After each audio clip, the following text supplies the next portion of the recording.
Welcome back all of you to our channel Physics Tech by IITian। आप लोगों के साथ लेक्चर लिए हुए काफी टाइम हो गया है, लेकिन आज मैं फिर से आपके लिए एक नया टॉपिक लेकर के आया हूं जो बहुत ही इंपॉर्टेंट टॉपिक है मैथमेटिक्स के अंदर। आप लोगों को मैथमेटिक्स पढ़े हुए इस चैनल पे काफी टाइम हो गया है, लेकिन आज हम आपके लिए जो टॉपिक लेकर के आए हैं बहुत ही इंपॉर्टेंट है। बोर्ड लेवल पे भी और आपके किसी भी एग्जाम में बैठेंगे, कोई भी कॉम्पिटिटिव एग्जाम में बैठेंगे, ये टॉपिक आपको यूज होने वाला है। इससे क्वेश्चन जरूर बनते हैं। टॉपिक का नाम है लिमिट्स। हर चीज की एक लिमिट होती है। ऐसे ही मैथमेटिक्स में भी जब आप कोई भी सोल्यूशन निकालते हैं किसी भी इक्वेशन का, तो वहां पर भी लिमिट होती है। तो इसी लिमिट टॉपिक को हम स्टार्ट करते हैं। लिमिट टॉपिक जो है वो आपका कैलकुलस के अंदर आता है। इसमें आप लिमिट्स पढ़ेंगे, कंटिन्यूटी, डिफरेंशियबिलिटी, डिफरेंशिएशन, इंटीग्रेशन और भी डिफरेंशियल इक्वेशन। ऐसे ही ये पूरी एक सीरीज है, बहुत ही लंबा चलने वाला है आपका ये कैलकुलस का सेक्शन। तो उसमें आज हम स्टार्ट कर रहे हैं लिमिट्स। बहुत ही इंपॉर्टेंट है, ध्यान से पढ़िए और समझने की कोशिश करिए कि आखिर लिमिट होता क्या है। चलिए एक छोटे से एग्जांपल से स्टार्ट करता हूं। अगर किसी ने आपको लिख करके दे दिया y is equal to 3x upon x, तो आप इसको कैसे सॉल्व करते हैं? सबसे बेसिक सा फंडा आप क्या यूज करेंगे? x और x को कैंसिल कर दो और आपका आंसर 3 आ गया। x को कैंसिल करने पे आपका आंसर 3 आ गया। लेकिन अब इसकी लिमिट क्या है? इसमें भी लिमिट है, क्योंकि कैंसिल आप उन्हीं चीजों को कर सकते हैं जो जीरो ना हो। जीरो को आप कैसे कैंसिल करेंगे? तो इसके सामने एक कंडीशन ये लगती है, व्हेन ये कैंसिल तभी हो सकता है जब x not equal to 0। x equal to 1 पे ये 100% ट्रू है। x इक्वल टू 2 पे भी ये ट्रू है कि y equal to 3x by x अगर लिखेंगे तो उसका वैल्यू 3 आएगा। लेकिन x इक्वल टू 0 पे ये ट्रू नहीं है, क्योंकि क्या होगा यहाँ पे 3 इंटू 0 अपॉन 0, तो ये क्या बना 0 अपॉन 0। तो 0 अपॉन 0 को आप 3 थोड़ी बोल सकते हैं। तो इसलिए ये जो आपका इक्वेशन बनेगा ये क्या होगा, ये x इक्वल टू 0 पे ट्रू नहीं है। यही इसकी लिमिट है। अब ऐसे क्वेश्चन को हम सॉल्व कैसे करेंगे? ऐसे क्वेश्चन को सॉल्व करने का टेक्निक यह होता है कि हम एग्जैक्ट 0 यहां पे नहीं रखेंगे। अब हम यहां पे लिमिट अप्लाई करेंगे। जैसे मान लो 3x बाई एक्स का मान लो एक जनरल ग्राफ, मैं आपको एक्चुअल पे लेकर के नहीं जा रहा हूं। मान लो ये आपका एक ग्राफ बना हुआ है और 3x बाई एक्स की वैल्यू जो है वो यहां पे निकल करके आ रही है। अब 0 पे मैं तो आपको दिखा नहीं सकता एक्चुअल में, इसलिए यहां पे थोड़ा डिस्टेंस पे दिखा रहा हूं। तो अगर मान लो हम a वैल्यू पुट कर रहे थे, जैसे यहां पे हम 0 1 2 3 कुछ भी पुट कर सकते हैं, तो x की वैल्यू हम क्या पुट कर रहे हैं a, तो हमें y की वैल्यू क्या मिल रही है? मान लो हमें l मिलेगा, मान लो l मिलेगा। लेकिन अगर ये 0 अपॉन 0 के फॉर्मेट में आ रहा है तो क्या करेंगे? तो वो एक्चुअल वैल्यू तो वहां पे निकल ही नहीं सकती। फिर हम वहां पे लिमिटिंग वैल्यू निकालेंगे, क्योंकि एक्चुअल वैल्यू वहां पे पॉसिबल नहीं है। तो हम इस पॉइंट पे वैल्यू ना निकाल करके हम यहां पर निकालेंगे और यहां पर निकालेंगे। थोड़ा सा इधर की वैल्यू निकालेंगे और थोड़ा सा इस साइड की वैल्यू निकालेंगे, और वो डिफरेंस जो होगा वो नियर अबाउट 0 होगा। यही लिमिट के हर क्वेश्चन में आपको करना है। जैसे हम यहां पे वैल्यू निकालेंगे तो हमें ये वैल्यू मिलेगी, और यहां पे वैल्यू निकालेंगे तो हमें ये वैल्यू मिलेगी। नियर अबाउट हमें वही वैल्यू मिल रही है, लेकिन वो एग्जैक्ट वैल्यू ना हो करके हमारी लिमिटिंग वैल्यू है। तो क्या करते हैं, हम a पे ना निकाल करके हम a माइनस h पे निकालेंगे और a प्लस h पे निकालेंगे। और h क्या है? h टेंडिंग टू 0 है, मतलब नियर अबाउट 0 ही है। जैसे मान लो यहां पे हम वैल्यू 3 पर निकाल रहे थे, हमें मान लो x टेंडिंग टू 3 पे वैल्यू हमें चाहिए, मतलब x इक्वल टू 3 पे चाहिए। सीधा सीधा समझने के लिए ऐसे समझिए। तो हम क्या करेंगे, 3 पे हम वैल्यू नहीं निकाल सकते तो क्या करेंगे, लिमिटिंग वैल्यू कैसे फाइंड करते हैं? तो x टेंडिंग टू हम 2.9999 पर निकालेंगे और x टेंडिंग टू 3.0001 पे निकालेंगे। ये दोनों नियर अबाउट 3 ही हैं, लेकिन लिमिट के केस में आपको क्वेश्चन ऐसे सॉल्व करना होगा, क्योंकि अगर आप डायरेक्ट 3 पे निकालते हैं तो वो एग्जैक्ट वैल्यू आती है। ये हमारी क्या है? लिमिटिंग वैल्यू है। अगर ये दोनों वैल्यू सेम आई तो हमारा ये तीनों वैल्यू क्या हो जाएंगी? सेम हो जाएंगी। तो ये हमने क्या किया? थोड़ा सा लेफ्ट हैंड चले और इसमें क्या किया? थोड़ा सा राइट हैंड चले। तो लिमिट के केस में आपको नेबरहुड वैल्यू मतलब आसपास की ही वैल्यू कैलकुलेट करनी होती है। एग्जैक्ट वैल्यू से हमें ज्यादा ध्यान नहीं रखना होता है। तो ये ग्राफ की मदद से जब आप समझेंगे तभी आपको एक्चुअल चीज समझ में आएगी। अब मान लो ये हमारा एक ग्राफ है, ये आपका एक्स और वाई एक्सिस है। इतना तो बेसिक कोऑर्डिनेट आपको पता ही होगा कि इसका वैल्यू क्या होगा। ये जो कि यहां पे क्या है? y की वैल्यू चेंज नहीं हो रही है ना, तो y इक्वल टू समथिंग, मान लो y इक्वल टू 2 का ये ग्राफ है और आपको पूछा जा रहा है कि x इक्वल टू 3 पे, x इक्वल टू 3 पे इस ग्राफ की वैल्यू क्या होगी? तो आप क्या बताएंगे कि x टेंडिंग टू 3 पे क्या होगा? y इक्वल टू 2 आपको दिख रहा है, क्योंकि y की वैल्यू तो आप कहीं भी चले जाइए चेंज नहीं होने वाली है। लेकिन अब लिमिट का क्वेश्चन आप सॉल्व कर रहे हैं, तो लिमिट के क्वेश्चन में आपको क्या करना है कि x इक्वल टू मतलब आपको क्या निकालना है? x tending to 2.999। ये क्या है? हम लेफ्ट हैंड चले हैं, तो इसको एक दूसरा टेक्निक भी है इसको लिखने का। इसको हम लिख सकते हैं 3 माइनस, मतलब हमने इसमें से थोड़ा सा कम किया है। तो अगर आप थोड़ा सा इधर आते हैं तो क्या मिलेगा आपको? यहां पे भी आपको y इक्वल टू 2 ही मिलेगा, क्योंकि पूरा लाइन ही 2 है। ऐसे ही अगर आप थोड़ा सा राइट जाते हैं, मतलब 3 में थोड़ा सा प्लस करते हैं, तो इसको ऐसे लिख सकते हैं। तो इसकी वैल्यू क्या मिलेगी? y equal to 2। यहां पे क्या है? आपको आप चाहे एग्जैक्ट वैल्यू निकालें या लेफ्ट साइड की वैल्यू निकालें या राइट साइड की वैल्यू निकालें, आपको सारी वैल्यू सेम आ रही है। तो इसमें हम क्या करेंगे? अगर हम इसको लिखते हैं limit x tending to 3 of y, तो इसकी वैल्यू क्या आ जाएगी? डायरेक्ट 3, क्योंकि इसमें जब हम लिमिट अप्लाई करेंगे तो उसकी वैल्यू हमें 2 ही मिलने वाली है। और ये तीनों अगर सेम नहीं आते, ये तो यहां पे सेम आ गए, नियर अबाउट सेम, मतलब 0.00 के बाद में अगर डिफरेंस आता है तो कोई फर्क नहीं पड़ता है। लेकिन अगर ये वैल्यू सेम नहीं आई, मतलब मान लो अगर 3 माइनस और 3 प्लस आपने निकाला, ये दोनों अलग अलग वैल्यू आ गई, तो ऐसे केस में क्या होगा? लिमिट एग्जिस्ट नहीं करता है। ये जो आपको बेसिक फंडा है ये आपको ध्यान में रखना होगा। अब कुछ आपको टर्मिनोलॉजी बताते हैं। जब आप कैलकुलेट करेंगे limit x tending to a negative, मतलब आप लेफ्ट साइड में आएंगे, तो उसको हम क्या बोलेंगे? Left hand limit.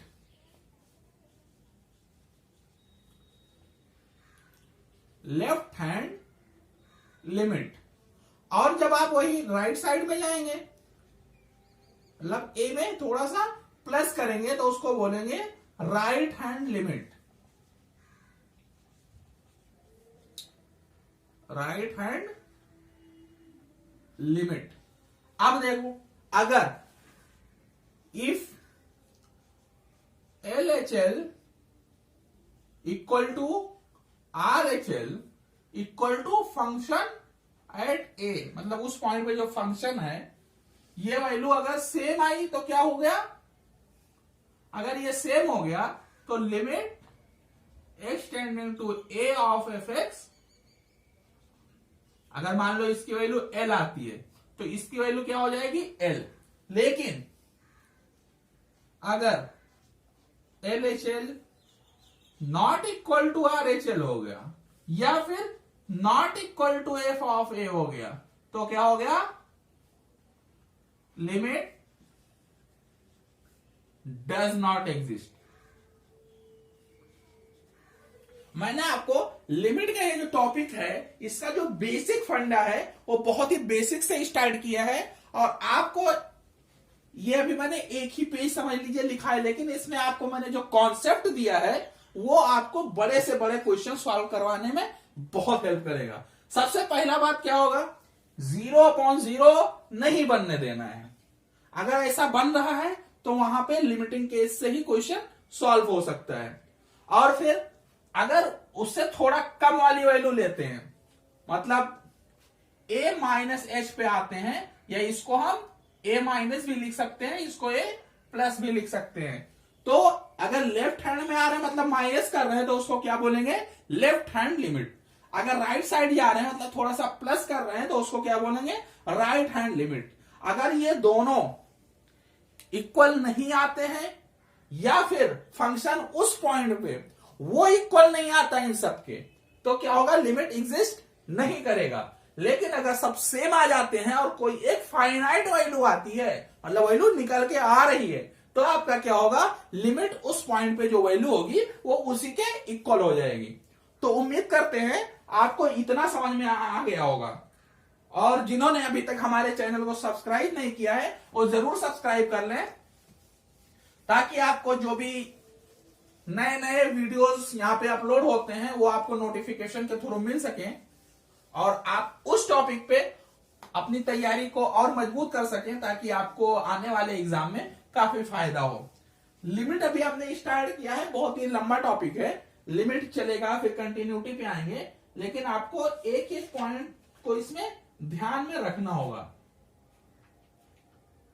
अब हम कुछ बेसिक पे आते हैं। कुछ बेसिक फंक्शंस हैं जिनकी लिमिट आपको कैलकुलेट करने पड़ सकते हैं।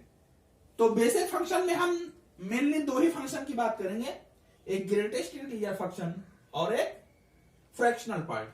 ग्रेटेस्ट इंटीजर फंक्शन क्या करता है, अगर कोई भी वैल्यू उसमें लिखी है तो उससे पहला वाला जो इंटीजर की सिर्फ बात होती है, इसमें पॉइंट में वैल्यू नहीं आनी चाहिए। जैसे अगर हम ग्रेटेस्ट इंटीजर फंक्शन की बात कर रहे हैं और इसको डिनोट कैसे करते हैं, इसको ऐसे ब्रैकेट के अंदर डाल के वैल्यू को डिनोट किया जाता है। तो मान लो अगर इसके अंदर लिखा हुआ है 3.5, तो ये क्या करेगा, पॉइंट को तो हटा दो अब, क्योंकि ये सिर्फ इंटीजर की बात कर रहा है। नाम फुल फॉर्म क्या है इसका, ग्रेटेस्ट इंटीजर फंक्शन, तो इसमें सिर्फ इंटीजर की बात होगी। तो अगर ये 3.5 लिखा है तो ये इंटीजर तो है ही नहीं, क्योंकि ये फ्रैक्शनल पार्ट में आ गया, फ्रैक्शन आ गया ना इसमें। तो इसका जो वैल्यू होगा, इसमें सिर्फ इंटीजर कितना है, इसमें 3 है, और सबसे बड़ा इंटीजर कौन सा है, 3, तो इसकी वैल्यू क्या आ जाएगी, 3। ऐसा यहां पे अगर 5.75 लिखा हो तो भी इसकी वैल्यू 5 ही आएगी, क्योंकि इंटीजर 6 तो उससे बड़ा हो गया। हमेशा हम लेफ्ट में चलते हैं। अगर हम नंबर लाइन की बात करें, इस फंक्शन को समझने के लिए आप फंक्शन टॉपिक जो है उसको अलग से पढ़ेंगे तो और अच्छे से समझ में आएगा, लेकिन लिमिट में जो उसका बेसिक आइडिया है वो मैं दे देता हूं। अगर आपको नंबर लाइन पे प्लॉट करते हैं तो क्या है, अगर आप यहां तक भी पहुंच गए तो भी ग्रेटेस्ट इंटीजर हमेशा उसके लेफ्ट वाली वैल्यू ही देगा, इंटीजर वैल्यू, उसके लेफ्ट वाली जो इंटीजर वैल्यू है, जीआईएफ में हमेशा आपको वही आंसर मिलने वाला है। जैसे अगर आपने लिखा 1.999, इसको आप 2 भी लिख सकते थे, लेकिन ये 2 तक नहीं पहुंचा, तो इसके ग्रेटेस्ट इंटीजर की वैल्यू कितनी हो गई, 1। ऐसे ही अगर आप नेगेटिव में आ गए, -1.999 मतलब आप यहां पे हैं, तो उसके लेफ्ट वाला ग्रेटेस्ट इंटीजर कौन सा है, -2, तो इसका आंसर -2 हो जाएगा। तो अगर आप इसको जनरली ऐसे याद रखना चाहते हैं तो क्या याद रखेंगे, अगर पॉजिटिव में वैल्यू है तो पॉइंट के पहले जो लिखा है वही लिख दो, पॉइंट के पहले जो लिखा है वही लिख दो। और अगर नेगेटिव में वैल्यू है तो पॉइंट के पहले जो लिखा इंटीजर वैल्यू उससे पहले वाली लिख दो। जैसे यहाँ पे -1 था तो -1 से पहले क्या आएगा -2। तो ऐसे आप इसको बेसिक फंडा में याद रख सकते हैं। क्वेश्चन सॉल्व करने में आपको बहुत मदद करने वाला है। तो ये तो हो गया basic idea of greatest integer function. तो ऐसे ही अगर हम बात करें फ्रैक्शनल पार्ट फंक्शन की, तो फ्रैक्शनल पार्ट क्या करेगा, वो सारी वैल्यू आपको फ्रैक्शन में ही देगा।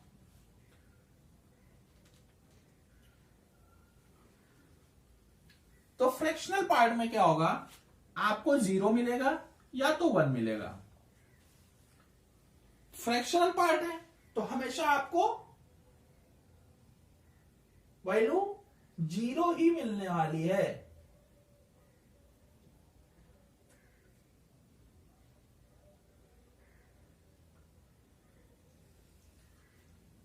क्यों?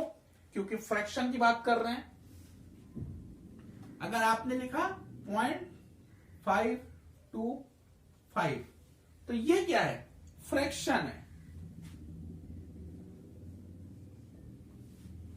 फ्रैक्शनल पार्ट को इस तरह के ब्रैकेट से डिनोट किया जाता है। तो फ्रैक्शनल पार्ट की जब हम बात करेंगे तो इसकी वैल्यू जो है हमेशा 0 ही आएगी, ये आप ध्यान में रखिएगा। तो मेनली हमारा जो ग्रेटेस्ट इंटीजर था और फ्रैक्शनल पार्ट था, ये क्या था आपका फ्रैक्शनल पार्ट। मतलब जैसे 3.5 था तो अगर इसका फ्रैक्शनल पार्ट की बात करें तो फ्रैक्शनल पार्ट इसमें कितना था 0.5। लेकिन अगर फिर आप उसका ग्रेटेस्ट इंटीजर फंक्शन निकालने जाएंगे तो वो आपका फिर 0 हो जाएगा। तो इस तरह से आपको ये क्वेश्चन में काफी मदद करने वाले हैं, इसलिए आपको ये बेसिक आइडिया दे दिया गया है। और लिमिट में तो बहुत सारे क्वेश्चन ऐसे होते हैं जो सिर्फ ग्राफ देख के सॉल्व हो जाते हैं, इसलिए आपको काफी सारी चीजों का ग्राफ आना चाहिए। तो अब हम आपको जो बेसिक अब हम क्वेश्चन कराने जा रहे हैं वो हम आपको जो सॉल्व करवाएंगे वो अभी हम LHL RHL पे ही समझाएंगे। क्योंकि यहां से अगर आपका बेस मजबूत हो गया तो आप बड़े से बड़ा क्वेश्चन भी चुटकियों में सॉल्व कर सकते हैं। और हमें करना वही है कि हम समझने में भले ही थोड़ा सा टाइम लें, लेकिन हमें वो टॉपिक अच्छे से समझ में आ जाना चाहिए। तो इसलिए अब हम जो सबसे पहला क्वेश्चन लेने वाले हैं वो ले रहे हैं limit of x tending to 0 cos x। और ये किसका है, ये ब्रैकेट लगा दिया, इसका मतलब क्या निकला, ग्रेटेस्ट इंटीजर फंक्शन है। अब इसकी वैल्यू आपको फाइंड करनी है। तो इसकी वैल्यू फाइंड करने के लिए आपको क्या करना है कि आपको ग्रेटेस्ट इंटीजर फंक्शन का भी फंडा यहां पे यूज करना पड़ेगा। ट्रिग्नोमेट्री दिया हुआ है तो ट्रिग्नोमेट्री आपको पता होनी चाहिए। वैसे ये लिमिट जो है अगर आपको 9th-10th में मिलेगा तो इस लेवल का नहीं मिलेगा, लेकिन अभी हम 12th लेवल पे बात कर रहे हैं, IIT JEE लेवल पे बात कर रहे हैं, तो वहां पे आपको ऐसे सारे मिक्स होकर के क्वेश्चन बहुत मिलेंगे। तो हमारे पास यहाँ पे ग्रेटेस्ट इंटीजर फंक्शन का भी फंडा यूज करना है, ट्रिग्नोमेट्री का भी यूज करना है, और क्वेश्चन किसका है, लिमिट का है। तो लिमिट का तो हमें कॉन्सेप्ट यूज करना ही पड़ेगा। तो हम सबसे पहले क्या निकालेंगे, LHL मतलब लेफ्ट हैंड लिमिट। तो इसके लिए हम क्या करेंगे, limit x tending to 0 minus, मतलब 0 से थोड़ी सी कम वाली वैल्यू यहां पे रखेंगे, क्या है cos x, या ऐसे लिखें इसको, cos x डायरेक्ट ना लिखें, cos 0 माइनस h लिखें, मतलब 0 से कम वाली वैल्यू। अब यहां पे जब आप, और ये x ना होकर के अगर हम इसने हमने यहां पे 0 माइनस h लिख दिया तो अब h टेंडिंग टू 0 है। अगर हम यहां पे x टेंडिंग टू 0 माइनस लिखेंगे तो यहां पे डायरेक्ट x ही लिखना होगा, लेकिन अगर हमने 0 माइनस h मतलब पहले ही बता दिया कि हम 0 से थोड़ी सी कम वाली वैल्यू रख लें, तो अब हमारे पास x है ही नहीं, तो x की लिमिट हम कैसे लिख सकते हैं। अब हमारे पास h की लिमिट है कि h जो है 0 के बराबर है। ऐसे क्वेश्चन को सॉल्व करने का सबसे आसान तरीका होता है आप ग्राफ बना लो, cos x का ग्राफ। Cos x. कॉस 0 की वैल्यू क्या होती है 1, और यहां पे क्या है π/2 पे क्या हो जाता है 0, और ये क्या है आपका -π/2। -π/2 पे भी कितना हो जाएगा 0। तो अब देखिए बात किसकी है ग्रेटेस्ट इंटीजर फंक्शन की। हमने रखा क्या 0 से थोड़ा सा कम। अगर हम एग्जैक्ट 0 रखते तो उसकी वैल्यू हमें 1 मिलती, लेकिन हमने जैसे ही थोड़ा सा कम किया, जैसे ही थोड़ा सा इधर बढ़े तो हमारी वैल्यू कहां पे आ गई यहां पे। अब यहां का जब आप ग्रेटेस्ट इंटीजर वैल्यू देखोगे तो इसका मतलब क्या है 1 से कम। तो 1 से कम मतलब 1 से कम आप मान लो 0.9999 भी है, तो इसका जब आप ग्रेटेस्ट इंटीजर वैल्यू लोगे तो ये ऑटोमेटिक 0 हो जाएगा, क्योंकि इसमें जो ग्रेटेस्ट इंटीजर है वो 0 है। तो ये चीज आपको ग्रेटेस्ट इंटीजर आपको समझना है तो फंक्शन टॉपिक को अच्छे से पढ़िए, तो वहां से आपको greatest integer function, fractional part function, ये सब आपको समझ में आ जाएगा। लेकिन यहां पे अभी हम लिमिट को पढ़ रहे हैं। तो ऐसे ही अगर हम RHL देखते हैं तो RHL में क्या होगा, तो हम अब निकालेंगे RHL। RHL में क्या करेंगे, जैसे हमने LHL मतलब जब हम लेफ्ट हैंड साइड में आ रहे थे तो हमने यहां पे क्या देखा कि ग्राफ लेफ्ट में जब हम जाएंगे तो 1 से थोड़ा कम वैल्यू हो जाएगी।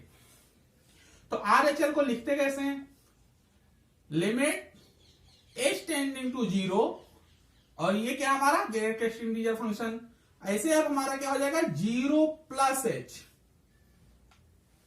तब जब हम 0 + h की बात करेंगे मतलब अब हम इस साइड चल रहे हैं, तो जैसे ही हम कॉस में क्या होता है 0 से थोड़ा सा आगे बढ़ेंगे तो क्या होगा वैल्यू 1 से थोड़ी सी कम हो जाएगी। अब मान लो इतनी हो गई, तो इतनी हो गई तो हमारी ग्रेटेस्ट इंटीजर वैल्यू की वजह से वो 0 हो गई। तो इसमें इस कंडीशन में हमारा क्या निकला LHL = RHL। LHL और RHL तो इक्वल आ गया, लेकिन जब हम डायरेक्ट बात करेंगे मतलब cos ऑफ 0 की, तो cos ऑफ 0 क्या होता है 1। मतलब ये तीनों वैल्यू, ये क्या हो गया ये 0 हो गया और ये 1 हो गया, तो क्या होगा लिमिट डज नॉट एग्जिस्ट। क्योंकि लिमिट डज नॉट एग्जिस्ट क्यों हुआ, क्योंकि लिमिट की कंडीशन क्या है LHL = RHL = function at A। यही तो कंडीशन आपको बताया गया है, ये सारी वैल्यू सेम आनी चाहिए। इसमें इस क्वेश्चन में क्या हुआ कि 2 तो सेम आए लेकिन तीसरा डिफर कर गया। अब तीसरा चूंकि डिफर कर गया इसलिए क्या होगा ये लिमिट एग्जिस्ट नहीं करेगा। तो ऐसे ही हम लिमिट्स के क्वेश्चन को सॉल्व करते हैं। उम्मीद करते हैं आपको आज का ये लेक्चर समझ में आया हो। अगर कोई पॉइंट आपको समझ में नहीं आ रहा है तो कमेंट बॉक्स में हमें जरूर बताएं, हम उसको थोड़ा और एलेबोरेट करने की कोशिश करेंगे अगले वीडियो में। तो इसी के साथ अब हम आज का लेक्चर एंड करते हैं। तो जाने से पहले इतना ही कहेंगे कि जिन्होंने अभी तक हमारे channel physics tech by IITian को सब्सक्राइब नहीं किया है वो सब्सक्राइब कर लें और कंटिन्यूटी के साथ पढ़ते रहें। Thank you.